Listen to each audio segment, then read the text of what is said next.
not push, he don't regain his posture. You don't have to rush. You don't have to force him too fast. It's up to him. He has to. The only way when you embrace the head, the only way for him to get to break that is to push and remove. He had to. This is very hard because without you pushing, you collapse. So you can do this. I grab again. He needs to push the chest. He has to. Push the chest, one hand hold, the other one you push.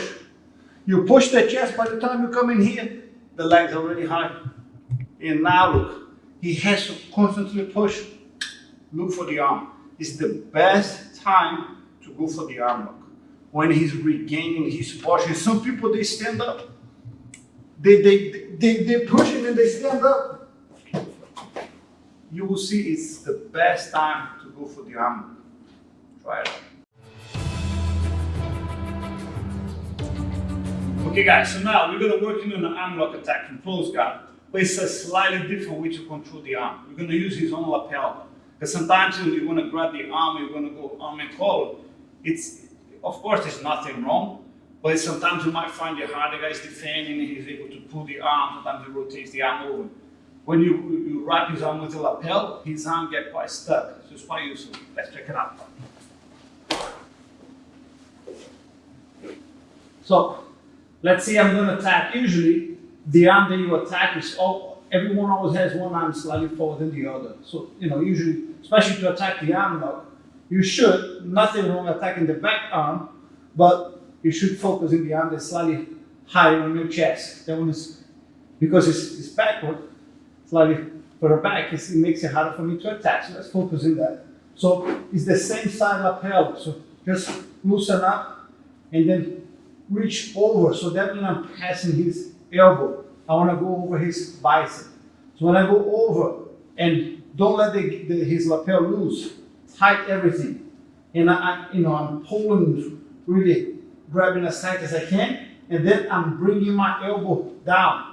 If my elbow stays up, he'll just rotate his arm, and then I lose the grip. So the moment that I go over, I bring my elbow to my body, and I can even, if I feel secure, I can focus on his hand. The position of my hand, I turn, so that my thumb is pointing up, because otherwise my wrist bends, it makes a weak grip. I want my wrist turn, so I can really focus and grab it. See, my thumb is pointing up. If my thumb is pointing down, he weaks my wrist, he can able to lift his arm. See, it's hard for me to control his arm as well, as tight. So now, rotate. So now his arm is really tight. It's very difficult for him to pull the arm out. And he cannot keep it straight, so that means it's harder for him to keep his posture. Because the main difference for the arm is the posture. If you get his head too far away from me, I cannot go for the arm. So now look, you really lock the arm. I would say to fight against his posture even more, grab the other lapel, grab the other gi look. So now if you try to push himself away, he's really stuck close to me. And now when I push, I'll say, turn, focus now to push on his head, because you don't want the head come too close to you, so it's hard for me to throw that leg. So that's why I would say grab the other leg, because I can push my hand over his face, so I keep the face away from me.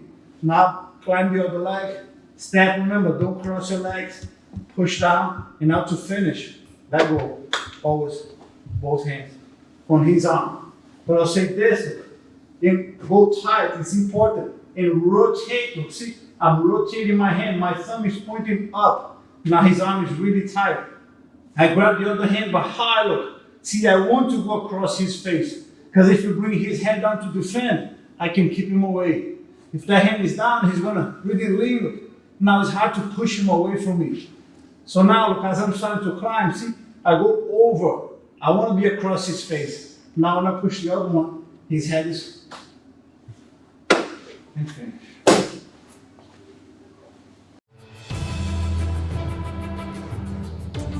Okay guys, so now we're going to work is from the lapel grip, and then there's quite a few attacks to do from there. One of the videos you will see that we can go for the choke.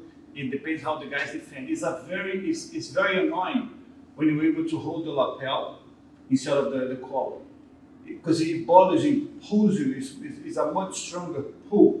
So the guy feels a lot more uncomfortable. So he tends to really push himself away and hide the other side because it's a very powerful choke.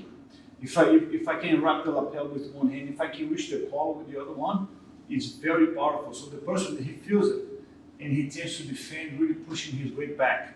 When he tries to hold his weight back, he can make their arm very vulnerable, either to the arm lock or even sometimes to the triangle.